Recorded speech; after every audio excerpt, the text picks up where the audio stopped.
খাবলৈ বৰ ধুনীয়া হৈছে। এয়া মই জিকাৰ চব্জি বনালোঁ। জিকা মই মগুৰ দাইলেৰে বনাইছোঁ আৰু মইনো কেনেকৈ বনাইছোঁ ভিডিঅ'টো শেষলৈ চালে গম পাব। আৰু এয়া জিকা 3টা কাটি লৈছোঁ সৰু সৰুকৈ, লগতে মই মুগৰ দাইল লৈছোঁ।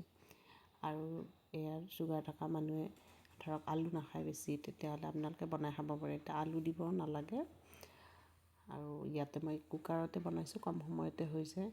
তেল দিলোঁ, পিঁয়াজ, আদা নহৰু পেষ্ট আৰু জিৰাৰ গুড়ি এনেকৈ দি অলপ নিমখ হালধি ভাজি আছোঁ মুগৰ দাইল।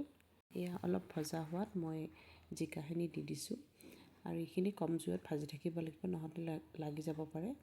আৰু এনেকৈ অলপ টাইম ভাজিব লাগিব। ভাজাৰ পিছত নিমখটো মই প্ৰথম কমকৈ দিছিলোঁ, সেইকাৰণে এতিয়া অলপ বেছিকৈ দিলোঁ সোৱাদ অনুযায়ী।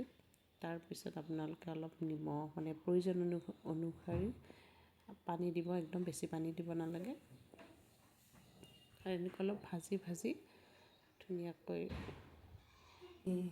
হুইচেল মাৰিব দিব, তেতিয়া বৰ ধুনীয়া হয়। এয়া মই দেখাই দিছোঁ।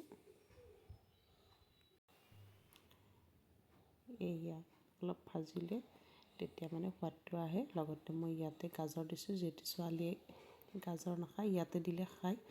আৰু এইফালে অলপ ঘি দিছোঁ, নিদিব পাৰে, দিলে বেছি ভাল লাগে সেইকাৰণে দিছোঁ। আৰু এয়া মোৰ চব্জি ৰেডি। আপোনালোকক কেনেকুৱা লাগিল এবাৰ বনাই খাই চাব, বৰ ভাল লাগে খাই, সেইকাৰণে শ্বেয়াৰ কৰিলোঁ।